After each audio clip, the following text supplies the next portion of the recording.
बच्चों, आज हमारा 13वां पाठ है विज्ञान विषय का, जिसका नाम है प्रकाशन। इसमें हम देखेंगे कि वस्तुओं में दृश्य कौन बनाता है। देखिए, वस्तुओं में दृश्य कौन बनाता है। हम जानते हैं कि हमें कुर्सी, मेज, सोफा, यहाँ तक कि जो मनुष्य दिखाई दे रहे हैं, ये सभी क्या है, हमें किसकी वजह से दिखाई दे रहे हैं? प्रकाश की वजह से। प्रकाश रात्रि में हम देखते हैं कि हमें वस्तुएं दिखाई नहीं देती। क्यों? क्योंकि उस समय क्या होता है? प्रकाश नहीं होता है, ठीक है, अंधेरा रहता है। तो हम कह सकते हैं कि हमें जो भी वस्तु दिखाई देती है वो नेत्रों से दिखाई देती है। लेकिन हम याद रखना है कि वो नेत्रों से हम अंधेरे में जाकर वस्तुएं देख सकते हैं? नहीं देख सकते, ठीक है। हमें ये पता है कि हम आंखों से देख रहे हैं, ये मेज, कुर्सी, टेबल जो भी कुछ है, लेकिन हम किसकी उपस्थिति में देख रहे हैं? हम देख रहे हैं प्रकाश की उपस्थिति में। जैसे कि यहाँ पर क्या है? रोशनी है, यानी जिसे हम कहते हैं प्रकाश, ठीक है। दिन में हम सूर्य के प्रकाश से देखते हैं, रात में हमें ट्यूबलाइट है, बल्ब है, उसमें भी क्या होता है? प्रकाश होता है। उस प्रकाश की उपस्थिति में हम क्या करते हैं? वस्तुएं हमें दिखाई देती है, ठीक है। अब ये सभी वस्तुएं क्या होती हैं? प्रकाश की वस्तुएं उत्सर्जित होकर उनके परावर्तित हुआ, जैसे हमारी आंखों तक कोई चीज का प्रतिबिंब बनना, ठीक है, और बनने के बाद अपनी आंखों को बंद करो तो कुछ सेकंड के लिए हमें वो दृश्य दिखाई देता है, ठीक है। आगे है परावर्तन के नियम। परावर्तन के नियम में यहाँ पर है कि हमने यहाँ पर क्या किया, हम देखते हैं कि दर्पण से टकराकर, एक दर्पण लिया है, दर्पण पे कुछ कागज की शीट है और दर्पण से टकराने के बाद प्रकाश की किरणें, क्या हुआ? एक दर्पण था, यानी एक कांच जिसे हम कहते हैं, ये क्या है? दर्पण है। और दर्पण से सूर्य की रोशनी, ठीक है, टकराकर क्या हुआ? टकराकर गई। सूर्य की रोशनी ने क्या किया? इस पर जो शीशे पे लगती है ना कांच पे, इस तरीके से आई और टकराकर क्या हो गई? इस तरह से चली गई। चलने के बाद क्या हुआ? यानी दूसरी ओर दिशा, इस तरह से आना और इस तरह से लौट जाना, क्या कहलाता है? क्या कहलाएगा? आपतित किरण। मतलब क्या, कौन सी किरण थी वो? आपतित किरण, ठीक है। और अगर हम कहें कि वो वापस इस तरह से गई और वापस आ गई, होता नहीं, हमको क्यों दृश्य दिखाई देते हैं? यहाँ से प्रकाश इस पर आया, ठीक है, जब तक नहीं दिखता, चला गया और वापस क्या होता है? इस पर आता है, ठीक है, तब हमको क्या दिखता है? दृश्य दिखता है, ठीक है। ये क्या कहलाएगा? आपतित, यानी यहाँ से प्रकाश है, प्रकाश की रोशनी इस पर पड़ी, यानी यहाँ पर प्रकाश पड़ा तो ये इस तरह से चला गया, यानी आपतित किरण गई। और आपतित किरण वापस लौट आती है और उसे क्या कहते हैं? परावर्तन कहते हैं, ठीक है। ये क्या कहलाता है? परावर्तित किरण। यानी क्या हुआ? यहाँ पर पृष्ठ से परावर्तन के पश्चात वापस आकर लौटना, यानी वापस आना क्या कहलाता है? परावर्तन कहलाता है।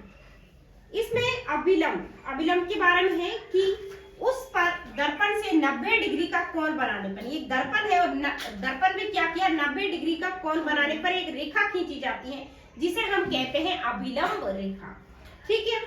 आपतन कोण और परावर्तन कोण के बराबर होता है। हमें याद रखना है कि आपतन कोण होता है, ठीक है, आपतन कोण और क्या होता है? परावर्तन कोण के बराबर होता है। ये परावर्तन के नियमों में एक है, ठीक है, परावर्तन के नियमों में क्या है? एक है। इसके बाद है पार्श्व परिवर्तन। अब पार्श्व परिवर्तन क्या है?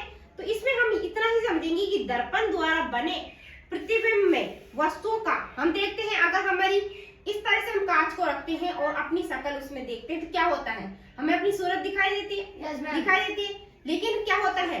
ये वाला भाग है वो इस तरह से आता है ना, तभी तो हम इस तरह से दिखते हैं, नहीं तो क्या है? ये पीठ ये इधर का जो सिर दिखना चाहिए, बल्कि हमें क्या दिखता है? फेस दिखता है, अपना दिखता है ना, वो क्यों दिखता है? वो पार्श्व परिवर्तन के कारण होता है। जो हमें दाएं वाली चीज बाएं साइड दिखती है और बाएं वाली चीज हमें दाएं साइड दिखाई देती है, ठीक है।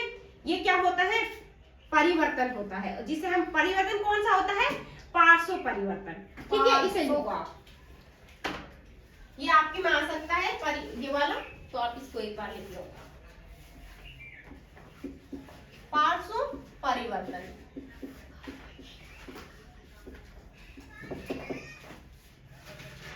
दर्पण द्वारा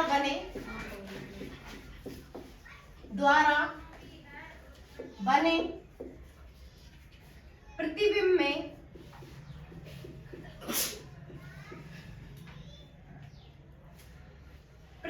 में वस्तुओं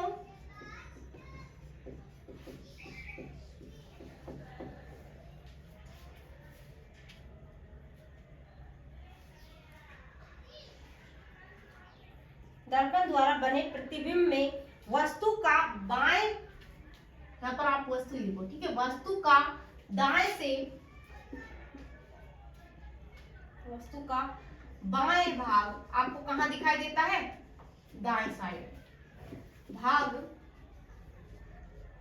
दाईं ओर दिखाई देता है, दाईं ओर, तथा दायां भाग बाएं ओर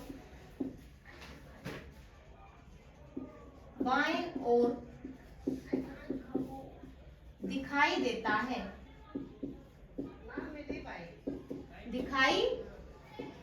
है, ये क्या होता है? हमें इस परिघटना को, यानी इस परिघटना को हम क्या कहते हैं? इस परिघटना को हम पार्श्व परिवर्तन कहते हैं, ठीक है। ये यानी हमें जो भी वस्तु है दाएं साइड है वो हमें बाएं साइड दिखाई देगी, ठीक है, बाएं साइड है वो हमें दाएं साइड दिखाई देगी। तो ये से ही कहते हैं, क्या कहते हैं? पार्श्व परिवर्तन, ठीक है।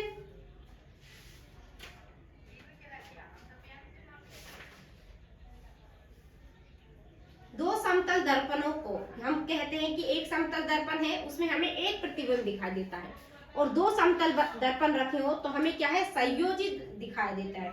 यानी जैसे कि हम यहाँ पर दिखाए गए, एक कांच है और कांच में एक दर्पण में हम देख रहे हैं, अगर दूसरा दर्पण इस साइड हो तो क्या हमको अपना प्रतिबिंब और आगे पीछे का दिखाई देता है, यानी दो समतल दर्पण। इसे कहते हैं बहु प्रतिबिंब, दो प्रतिबिंबों को देखना। सूर्य का प्रकाश श्वेत या रंगीन कैसा होता है? श्वेत होता है कि रंगीन होता है? श्वेत होता है कि रंगीन होता है? श्वेत होता है, रंगीन।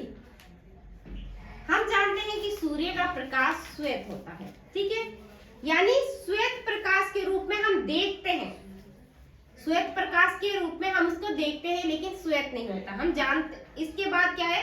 सूर्य का प्रकाश क्या होता है? 7 रंग का होता है, ठीक है। हम जानते हैं कि श्वेत प्रकाश यानी सूर्य का प्रकाश, लेकिन उसमें भी 7 रंग होते हैं, ठीक है, 7 रंगों वाला ही होता है सूर्य। सूर्य के प्रकाश में अनेक रंग होते हैं, जैसे कि तभी तो हमें सब कुछ दिखाई देता है। ये रंगीन आप देख रहे हो, सब कुछ आपको रंग दिखाई दे रहे, हमको हर चीज का कलर दिखाई दे रहा है, ठीक है। ये क्या किस कारण है? इसी कारण है, ठीक है। हमारे नेत्रों की संरचना क्या है? अब हमारे ज्ञानेंद्रिय जो आंख है वो क्या है? इनकी जो संरचना है वो किस प्रकार है? नेत्र हमारी सबसे महत्वपूर्ण ज्ञानेंद्रिय है। ज्ञानेंद्रिय यानी हमको देखने में मदद करते हैं। हम जो भी कुछ हमको दिखाई दे रहा है ये किसकी वजह से? हमारी ज्ञानेंद्रियों। अब ज्ञानेंद्रियों में ये नहीं सिर्फ आंख है, जबकि आपको ये जो कान है, आप सुन रहे हो, बोल रहे हो, ये क्या है? 5 जो ज्ञानेंद्रियां होती हैं उनके बारे में बताया गया है, ठीक है। जो हमारा जो हम खाते हैं, टेस्ट लेते हैं, तो वो क्या है? जीभ, ये भी क्या है? ज्ञानेंद्रिय है, ठीक है। अब यहाँ पर है जो आंख है, आंख का जो भाग होता है, आप कहते हो किसी दुर्घटना के कारण अगर आंखें क्या हो जाती हैं तो उसमें हम क्या करते हैं? उसकी आंखों को क्या करते हैं? वो खराब हो गई आंख, अब उसे दिखाई नहीं देता, तो कौन सा वाला भाग खराब हुआ उसकी आंख का? उसका कॉर्निया वाला भाग था जो क्या हो गया? खराब हो गया। कॉर्निया वाला भाग जो आपको ब्लैक दिख रहा है ये क्या कहलाएगा? कॉर्निया वाला भाग कहलाता है, ठीक है, जिससे हम देखते हैं। आइरिस में एक छोटा सा द्वार होता है, आइरिस में, यानी यहाँ पर है हमको जो भी कुछ दिखाई देता है, ठीक है, गहरे रंग की पेशियां संरचना होती है जिससे परितालिका, आप परितालिका आइरिस कहते हैं। जैसे कि आप पर अगर कोई फोकस पड़ा, एकदम से आपको किसी ने बल्ब दिखाया और आपकी आंखों पे इस तरह से फोकस पड़ा तो अपनी आंखें अपने आप मिट जाती हैं, ठीक है, और आंखें खराब ना हो इसके लिए क्या होता है? परितालिका होती है, ठीक है, यानी आइरिस होते हैं। जैसे ही हम करते हैं आंखें बंद हो जाती है ना, तो आइरिस में एक छोटा सा द्वार होता है जिससे हम क्या कहते हैं? पुतली कहते हैं। पुतली के साइज को परितालिका से नियंत्रित किया जाता है। परितालिका नेत्र का वो भाग है जिसका विशिष्ट रंग प्रदान करती है, यानी रंगों को प्रदान करती है। परितालिका के रूप में ये बात कह सकते हैं कि परितालिका नेत्र में प्रवेश करने का, यानी नेत्र में प्रवेश करने का, प्रवेश क्या कर रहा है, प्रकाश कर रहा है, तो प्रकाश की मात्रा को नियंत्रित करती है कि प्रकाश ज्यादा ना पड़े जिससे हमारी आंखें खराब हो। कहते हैं ना ज्यादा प्रकाश, मोबाइल देखते हैं ये करते हैं, क्यों, उस पर प्रकाश ज्यादा पड़ा इसलिए आंख खराब होती चली गई। लेकिन इसलिए वो कौन हमको सेफ्टी प्रदान करता है, नियंत्रित करता है, वो होती है परितालिका जिसे कहते हैं आइरिस। ठीक है,